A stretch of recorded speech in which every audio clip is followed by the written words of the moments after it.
নমস্কার, আমি ডক্টর নির্মল্য ব্যানার্জি। একটা কমন প্রশ্ন দিয়ে আজকের এই ভিডিওটা শুরু করব। যখনই কোনো হিস্টোপ্যাথোলজি রিপোর্ট বা বায়োপসি রিপোর্ট, মূলত স্মল বায়োপসি, এটা পেশেন্টের সাথে ডিসকাস করা হয়, একটা কমন প্রশ্ন যেটা আমি ফেস করি সবার কাছ থেকেই যে, আচ্ছা এই বায়োপসিতে কি পেশেন্টের টিউমার কোন স্টেজে আছে এটা বোঝা যাবে? দেখুন, একটা জিনিস পরিষ্কার করে বলা দরকার, আপনাদেরও এটা বুঝতে হবে যে বায়োপসি যখন সেটা ইনিশিয়ালি কোনো অর্গ্যান থেকে হচ্ছে আন্ডার রেডিওলজিক্যাল গাইডেন্স, সেই বায়োপসি কিন্তু ডায়াগনস্টিক্সের জন্য। যে টিউমার সাসপেক্ট করা হচ্ছে সেটা আছে কিনা, আদৌ সেটা টিউমার কিনা, টিউমার থাকলে কোন ধরনের টিউমার, এইটুকু ইনফরমেশন আমরা ইনিশিয়াল স্মল বায়োপসি থেকে পাই।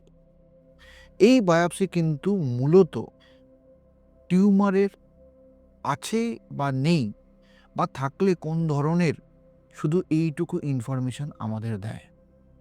এরপরে যখন রিপোর্ট নিয়ে আপনারা আপনাদের মেডিকেল বা সার্জিক্যাল অনকোলজিস্টের কাছে যান, তখন একটা পূর্ণাঙ্গ ডিসকাশন তার সাথে হয় উইথ পেট স্ক্যান, অর্থাৎ radiological evaluation of the tumour as well as ওই টিউমারটা বডির অন্য কোনো জায়গায় মেটাস্টেসিস করেছে কিনা সেটাও জানা যায়। তাতে আমরা এটুকু জানতে পারি যে টিউমার কোথায় কোথায় ছড়িয়েছে, অথবা সেই টিউমার প্রাইমারি অর্গানে লোকেট করছে কিনা। যদি প্রাইমারি অর্গানে লোকেট করে তাহলে অবশ্যই আমাকে বুঝে নিতে হবে যে টিউমার এখনও পর্যন্ত মেটাস্টেসিস করেনি। এই যে এতগুলো কথা বললাম তার কারণ, এই ইনফরমেশনটা কিন্তু আপনি শুধুমাত্র বায়োপসি দেখে বুঝতে পারবেন না।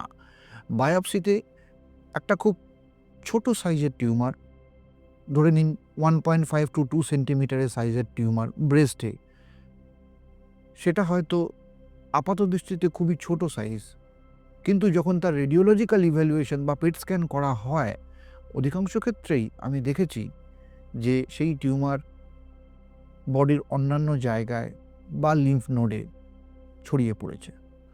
সুতরাং এটা মাথায় রাখবেন যে ইনিশিয়াল বায়োপসি কিন্তু প্রাইমারি ডায়াগনোসিসের জন্য।